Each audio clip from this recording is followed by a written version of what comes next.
Isso. Meus queridos filhos e filhas em Cristo, em comunhão com toda a igreja do Brasil, nós estamos a celebrar a solenidade de todos os santos. Então hoje a homilia tem duas grandes vertentes, ou dois grandes caminhos para nós refletirmos. Primeiramente, a questão da celebração da solenidade de hoje. E depois, nós estamos entrando no mês de novembro. Hoje é o primeiro final de semana de novembro. E na Diocese de Jundiaí, novembro é um mês dedicado à conscientização do dízimo.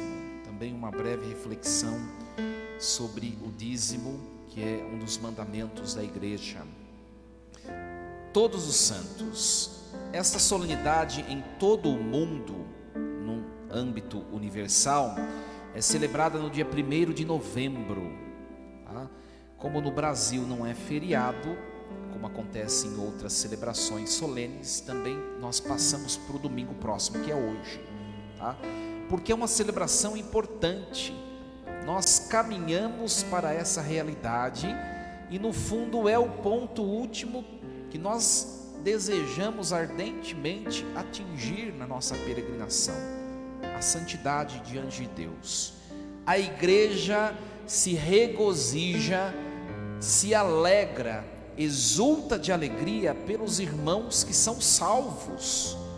Por isso nós celebramos no dia 1º de novembro, ou hoje, todos os santos, aqueles que salvos já contemplam a face de Deus de maneira perfeita nos céus, tem a visão beatífica de Deus. Nós também celebramos no dia 2 de novembro, o dia em que a igreja reza pelos fiéis defuntos que estão no purgatório, já são salvos, mas ainda estão purificando as penas dos pecados cometidos, para poderem atingir o que hoje nós celebramos, a santidade completa. Então nós celebramos os salvos, tanto no dia 1º de novembro, quanto no dia 2, eles são salvos. Nós não nos alegramos por seres humanos que possivelmente possam estar condenados ao inferno. Isso não é motivo de alegria. Por isso que o que o mundo celebra no dia 31 de outubro, não é uma festa cristã. Halloween, a festa das bruxas, a festa dos condenados, isso não vem de Jesus Cristo. A nossa festa é hoje. Nós nos alegramos porque nós temos irmãos que estão diante de Deus e nos mostram que mesmo diante das nossas limitações, pecados, ímpetos, imperfeições, nós podemos alcançar essa santidade e a felicidade perfeita. O que é ser santo? Ser santo é viver abraçado com Jesus Cristo nos momentos prósperos e nos momentos difíceis da vida. Ser santo é nós gozarmos do que chamamos de felicidade perfeita. É possível viver a santidade aqui? É, mas nós trazemos as nossas imperfeições.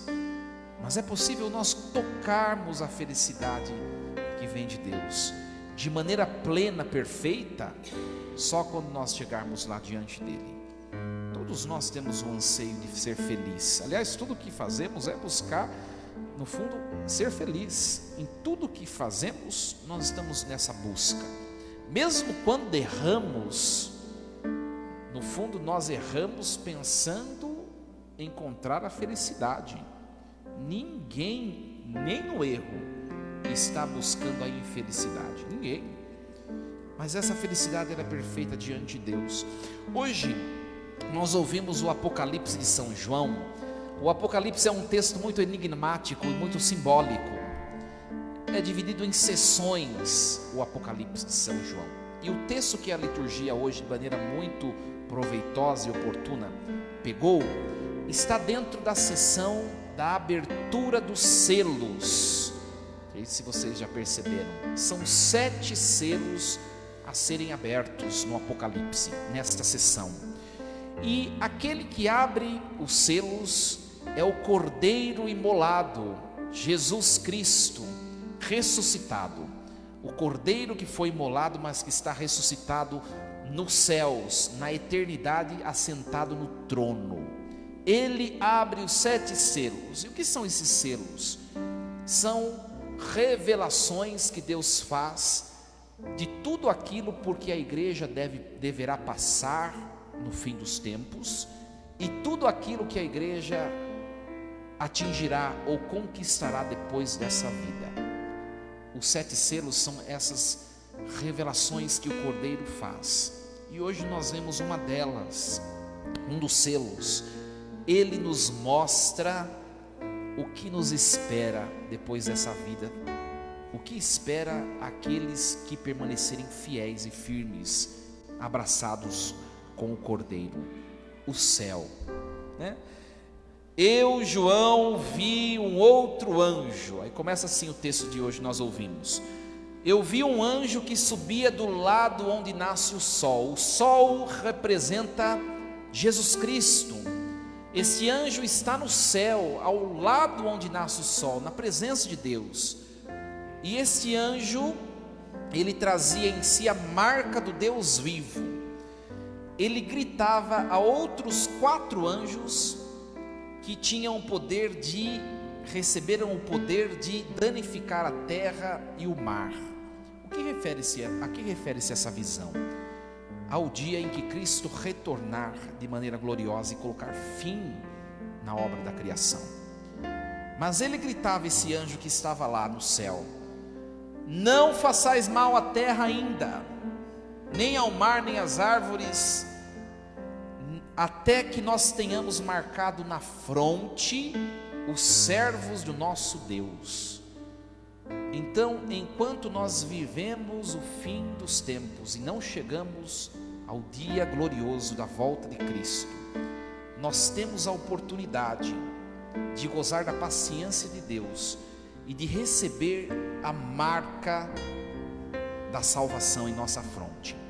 É bem verdade que quando a igreja vai batizar uma criança, na porta da igreja, o primeiro sinal que aquela criança recebe é o sinal da cruz na sua fronte, a marca do Cordeiro imolado, para que aquela criança possa crescer e preservar essa marca, mesmo diante das dificuldades da vida, de tantas seduções.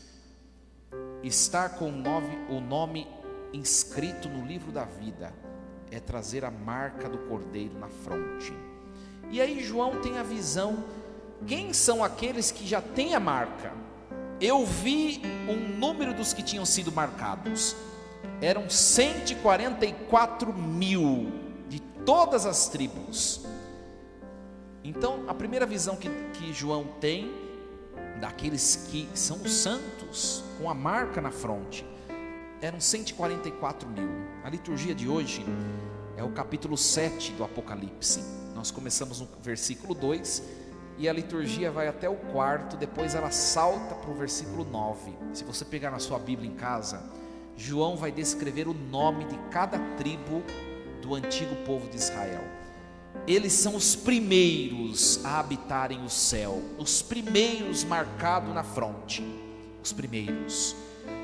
Ora, e nós? Porque nós não somos judeus nem na prática religiosa e nem etnicamente falando, não somos da raça judia. Então estamos ferrados, condenados? Não, João continua a visão. Depois disso eu vi uma outra multidão imensa, de gente de todas as nações, tribos, povos, línguas, que estavam num número que não se podia contar. Olha só, esses somos nós, a igreja, descendentes dos gentios, pagãos. Nós não somos judeus, do povo antigo escolhido, mas nós temos parte dentre os marcados na fronte. Nós temos parte no céu, uma alegria para nós. E aí João, ele vai dar, meus queridos, 3 características desses que são santos. 3. Quem são esses? Quem é essa multidão? Primeira característica: estavam de pé diante do trono e do Cordeiro. O estar de pé significa prontidão, significa cabeça erguida. Sabe as situações da vida em que querem nos fazer esmorecer, parar, estacionar ou nos prostrar diante dessas situações? os santos não são esses que fazem isso. Os santos estão de pé, enfrentam a história, enfrentam a vida, estão de pé, diante daquilo que eles viveram aqui, mas lá nos céus eles já estão de pé diante do trono e do Cordeiro. Ora, se nós queremos ser santos e termos parte da felicidade eterna, nós precisamos desde já, o máximo que nós pudermos, estar de pé diante do trono e do Cordeiro. E o Cordeiro, ele sim nos apresenta de maneira tão singular, por meio do sacramento da Eucaristia. Você já deve ter escutado de um ou outro: eu rezo em casa, né? Eu rezo em casa, estou rezando em casa. Tudo bem, isso é importante, porque a oração diária, ela é uma continuação do que aqui nós celebramos. Mas a sua casa, você não tem a possibilidade de estar de pé, diante substancialmente do Cordeiro, porque só neste trono que é o altar, que é este monte que nós escalamos neste dia, nessa noite, só aqui, ele se deixa tocar pelos sentidos, pela visão, pelo tato e pelo paladar. Na sua casa você não tem essa oportunidade, né? Se você está nos assistindo ao vivo e não foi à missa nesse final de semana, você não esteve de pé diante do trono e do Cordeiro. Não esteve. Nós temos essa oportunidade, né? Desde já. Como ser santo? Primeira coisa, estar de pé, enfrentar a vida. Depois, estar diante do trono e do Cordeiro, que nos dá força, que nos reanima, que nos faz reviver, reavivar as nossas energias. É Deus, é Jesus Cristo. Segunda característica dos santos, daqueles que João avistou: eles trajavam vestes brancas, que significa pureza, significa uma progressão na conversão. No céu não habita imperfeição. Nós somos muito imperfeitos. Estamos aqui para nos purificar, amadurecer dia a dia, crescermos humanamente, para que atinjamos até o termo da nossa vida a estatura de Cristo, ou seja, deixando assim nossas vestes brancas. Trazer vestes brancas significa estar purificado de tudo aquilo que possa nos afastar de Deus. Isso é um desafio. O salmo que nós ouvimos hoje, o Salmo 23, 24, o versículo 3, é exatamente uma pergunta sobre isso. Senhor, quem subirá até o vosso monte? Quem ficará em sua santa habitação? O salmo responde: quem tem mãos puras e inocente coração, quem não dirige sua mente para o crime. Olha o desafio, minha gente, de viver a santidade. Não é fácil para ninguém, nem para o padre. Aliás, o padre é pior. A quem mais foi dado, mais será cobrado. Não é fácil, mas nós temos de ter a capacidade de olhar para trás e ver que nós já crescemos humanamente e na santidade diante de Deus. Olhar para frente e perceber que ainda tem um longo percurso de conversão que eu preciso atingir.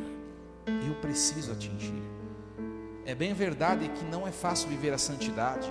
Nós podemos exemplificar essa realidade na nossa vida. Está chegando o fim do ano, né? O Réveillon. No dia 31 de dezembro tem um monte de gente que se veste de pai de santo e mãe de santo, né? Todo mundo de roupa branca, né? Você se veste por inteiro de branco, não passa 10 minutos e você já começa a ver um risquinho na roupa. Por quê? Porque suja fácil. Suja fácil. Quem lava as vestes litúrgicas sabe bem disso. Não é fácil se manter branco e límpido. É um desafio. E a mentalidade hoje em dia é essa, mas é uma ilusão que o diabo aqui o diabo submeteu muita gente. Deus é misericórdia, né? Deus é bondade. A salvação está garantida. Difícil é ir para o inferno. E é o contrário, né? O céu exige esforço, exige passos que nós temos de dar dia a dia. e a porta da condenação, ela é larga. É o contrário da mentalidade de hoje em dia. Não é fácil nos mantermos nossas vestes límpidas. A terceira característica dos santos, eles traziam nas mãos palmas, e a palma significa a vitória diante de uma tribulação, de um combate, significa o martírio, né? Significa aqueles que enfrentaram a vida, estavam de pé, ou seja, enfrentaram, mas não desistiram, foram até o fim, lutaram para permanecerem em Deus, né? O demônio quer nos convencer às vezes, meus queridos, a nós jogarmos tudo para o alto e cantar junto com o Zeca Pagodinho: deixa a vida me levar, vida leva eu. E às vezes nós entramos nessa mentalidade. Bobagem ser igreja, bobagem essa moralidade, bobagem seguir esse caminho. Olha para você, você não consegue. Olha para você, vai curtir sua vida, sua história. E hoje a liturgia nos diz assim: permaneça firme, porque vale a pena. Vale a pena, vale a pena, né? Eu não sei vocês, com toda certeza acredito que sim, mas vocês já devem ter vivido na vida de vocês, sabe aqueles momentos tão bons, que você olha para trás, vê as fotos, às vezes no Google Foto traz fotos, né, de anos atrás, você olha, nossa, que tempo bom, eu era tão feliz, né? Não sei se vocês já tiveram essa oportunidade. Sabe esses momentos tão bons que nós vivemos? A felicidade do céu é infinitamente maior do que isso. Nossa, padre, mas então como que é? Não sei, morre que você vai saber, né? Nós não conhecemos, mas é bom confiarmos em Deus, que nos diz: permaneça firmes, permaneça firmes, né? Essa deve ser a nossa esperança diante das seduções do mundo, né? Permanecer em Deus, mesmo nas nossas imperfeições, meus queridos. Vale a pena, né, fazer renúncias e seguir o caminho que vem de Deus. É isso que vai dizer a segunda leitura de hoje da primeira carta de São João, né? Caríssimos, desde já nós somos filhos de Deus, mas nem sequer se manifestou o que seremos. Sabemos que quando Jesus se manifestar, nós seremos semelhantes a Ele, porque o veremos tal como Ele é. É uma coisa tão grandiosa que nós não conseguimos, não cabe na nossa consciência e na nossa compreensão a santidade, mas vale a pena esperar e caminhar em Deus. Dentro da vivência da santidade, meus queridos, né, está o cumprimento dos mandamentos da igreja. A igreja é mãe, e como mãe ela sabe o que nos faz bem. A igreja tem 5 mandamentos. O primeiro deles: guardar domingos e festas de guarda. O que a igreja mãe está dizendo? Meu filho, o barulho do mundo é muito grande. O mínimo que você tem que fazer é estar diante do trono e do Cordeiro pelo menos uma vez na sua semana, nos domingos e solenidades. Faça isso e você caminhará bem. O segundo mandamento da igreja, né, que não é a nossa realidade, porque nós temos missa para escolher perto de nós. Tem lugar que não tem padre e não tem missa. O segundo mandamento é para estes: comungar ao menos uma vez no ano. Para nós é inconcebível isso, né? Mas tem lugar que não tem missa, né? Então esse mandamento já está garantido, né? Pelo menos, né? O terceiro mandamento da igreja: confessar-se ao menos uma vez por ano. Ao menos uma vez por ano. Olha, e é muito difícil. Eu acho que ninguém comete pecado mortal uma vez por ano. Me desculpe. São Bernardo de Claraval confessava-se 7 vezes por dia. Imagine eu, né? Tem que dormir na casa de outro padre, né? Acordar confessando e dormir confessando. O quarto mandamento da igreja: guardar o jejum quando orienta a igreja, e a abstinência de carne. E o quinto mandamento, que é o que nos interessa hoje: entregar o dízimo como gratidão a Deus por aquilo que eu tenho e que Ele me deu. Se eu tenho um salário, é porque Deus me deu. Se eu tenho um emprego, uma renda, muito antes dos meus méritos, é Deus quem proporcionou para mim. Então, o que é o dízimo? Que é o quinto mandamento da igreja? O dízimo, eu recebo o meu salário. Isso aí é para quem tem salário fixo, viu, minha gente? Quem está desempregado aí está absolvido do dízimo. Eu tenho um salário. A primeira parte do que eu recebo não me pertence, pertence a Deus. No Antigo Testamento, os textos bíblicos falam de 10%, mas no Novo Testamento e o mandamento da igreja não diz quanto. Aliás, a primeira carta de São Paulo a Coríntios vai dizer assim: cada um dê conforme o seu coração. A primeira parte do que eu recebo, eu tenho que tirar e devolver a Deus por meio da igreja. Quando eu gasto o que é de Deus, eu me torno tão corrupto quanto os políticos que eu mesmo critico. É um mandamento. Ai, padre, mas a minha vizinha é maior ricona e ela não ajuda a igreja. Se ela não é católica, ela não é obrigada ao dízimo. Mas quem é católico?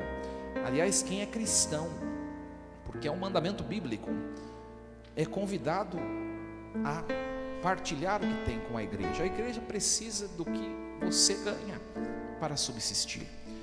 Então, esse mês de novembro, né, é um mês próprio para nós, para nossa conscientização, todos nós, que nós precisamos devolver a Deus o que é dele, diante do que eu recebo. Eu tenho 4 rendas, né? A pensão do maridão que foi embora, deixou para mim, a minha aposentadoria, o meu salário e mais uma outra lá. Eu tenho que dar a parte que cabe a Deus das 4 rendas. Aí, padre, mas o quanto? Você que vai determinar, né? Se você ganha 20 mil reais, será que Deus merece 2 reais o que você ganha? Você que vai refletir, sua consciência, né? A sua consciência. O dízimo é o que sustenta a igreja. Dízimo é diferente de coletas, minha gente, ou ofertas. Sabe no ofertório que a gente faz as ofertas? Isso daí você vai, em toda missa que você vai, em qualquer lugar, vai ter no ofertório a coleta. Então você pode dar como gratidão a quantidade que você quiser. Isso não é dízimo. Dízimo diz respeito ao meu salário. E o dízimo eu devo entregar a uma comunidade, a uma paróquia. Aliás, é realidade aqui em Itu. Itu tem uma realidade que não tem em nenhuma outra cidade da diocese de Jundiaí. Pelo menos eu acho, das 11 cidades.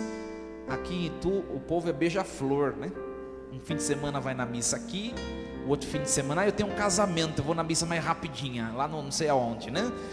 O fim de semana eu vou na outra. Ora, não tem problema nenhum, mas você precisa ter uma paróquia que você possa dizer: essa é a minha paróquia, e é nela que eu devo entregar o dízimo, conforme assim nos pede a igreja.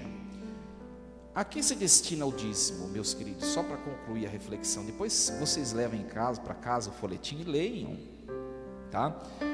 No verso do folhetim que vocês receberam na porta, né? Está escrito aí as 4 dimensões do dízimo. Tem gente que fala assim: vou pagar meu dízimo para comprar hóstia, né? Se fosse só comprar hóstia, estava bom, viu, minha gente? Estão aí as 4 dimensões do dízimo, né? Os gastos com o culto litúrgico, tudo está com catequese, etc. Tudo está na primeira dimensão, mas tem as outras dimensões. A segunda, dimensão eclesial. O que é isso? Parte do dízimo que entra na paróquia não fica na paróquia, vai para a cúria diocesana. Aliás, a gente paga uma taxa curial, acredito eu que seja 7 ou 8 mil reais por mês. 7 ou 8 mil reais vão embora para a cúria, para os gastos no âmbito diocesano. É a dimensão 2. Mas ainda tem a terceira e a quarta, dimensão missionária, que é a terceira, tá? Parte do dinheiro que entra vai para as missões. Nós temos padres missionários em Roraima. Nós temos padres missionários, um padre missionário na África, inclusive foi pároco desta paróquia. Nós temos um padre missionário no Japão. e tantas obras diversas de missão, que também é tirar o dinheiro do dízimo. E tem ainda a quarta e última dimensão, que é a dimensão caritativa, ajuda aos pobres e aos necessitados. Então é uma coisa muito complexa, tá? Então nós começamos a conscientização do dízimo nessa semana, partilhando com vocês. Depois leiam com carinho, tá bom? Nas próximas 2 semanas ainda estaremos com a conscientização, e nós vamos mostrar porque é direito do fiel como está a situação econômico-financeira da nossa paróquia, né? A paróquia não é o padre, você é paróquia São João Batista, então você tem direito de saber, tá? Para que nós nos conscientizemos e possamos crescer juntos como irmãos e fiéis ao mandamento de Deus e da igreja. Que Ele nos ajude a meditarmos esse mandamento com o coração aberto, sermos despojados e partilharmos o que temos com a igreja. Assim seja. Amém.